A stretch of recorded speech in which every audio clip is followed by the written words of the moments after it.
Morning, YouTube. Wake up, sleepy people. It's noon. Guys, I just wanted to show off my new toolbox.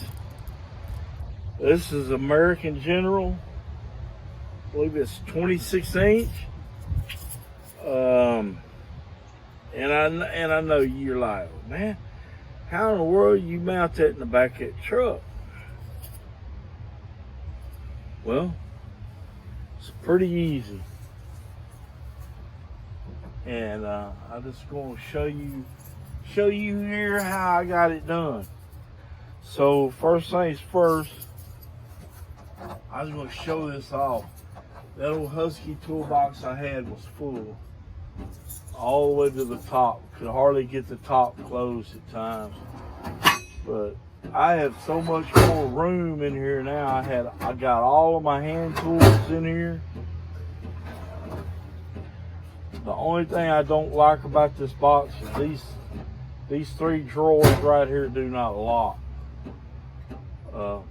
I gotta drill a hole in there and drop me some lock pins. But I mean, look at there. I mean, I have got so much room. It's like I need to go buy me 2 or 3 more socket sets so I can fill these drawers up. It's got so much more room in it. I'm not searching and hunting tools now, so it's like almost like a brand new ball game. But I'm going to show you how to remove these drawers, and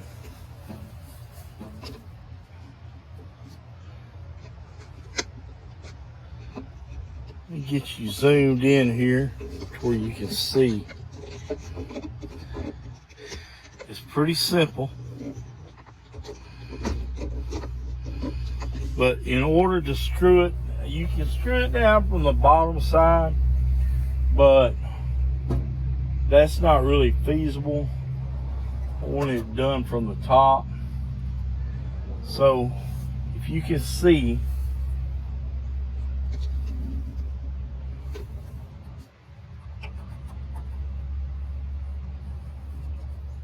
you can see right here.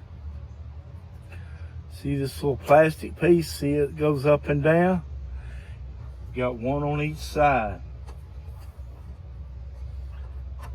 You pull them both up.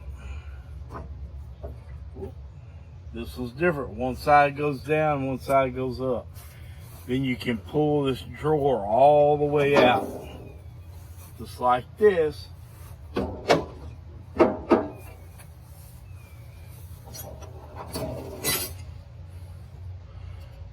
See the little plastic piece right here?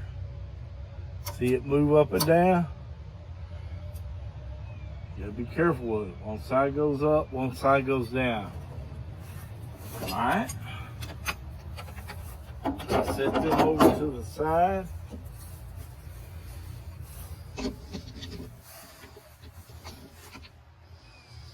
Then if you can see right down inside here, I got 4 screws in it. 2 in the front and 2 in the rear. I took all of the drawers out. That way I could get in there with my self-tapping screws. It's in there solid. So let me put these back. I'm all the way back in.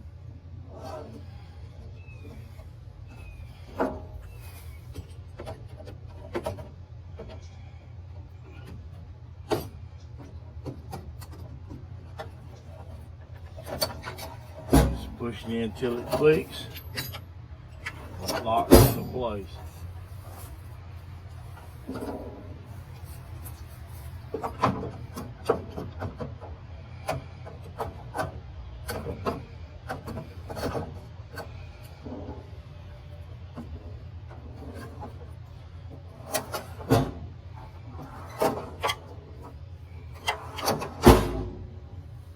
Yep, $236 for that toolbox. No, I'm not going to go spend $1,000 on a Snap-on toolbox to let sit in the rain. Ain't happening. But I thought that was a pretty nice box. I'm gonna find me some paint that'll match it. That blue right there, because I like that blue better than the deep blue up there on my air tank, and I'm gonna repaint my air compressor to match it toolbox. And then I'm gonna paint my headache rack in the next few weeks and repaint my lift back red, white, and blue, baby. That's it. It's all about America. Well, guys, just a short video today. I'm gonna be doing some work here around the house today. I went out and did an estimate on a carburetor for a Yamaha Bruin 250. So I'll have that video coming out in a couple of weeks. Parts come in. And until then, guys, y'all stay with it. And keep your head up. Reach up, hit the like button, subscribe, and ring the bell so you'll be notified when I do put new videos up. Remember,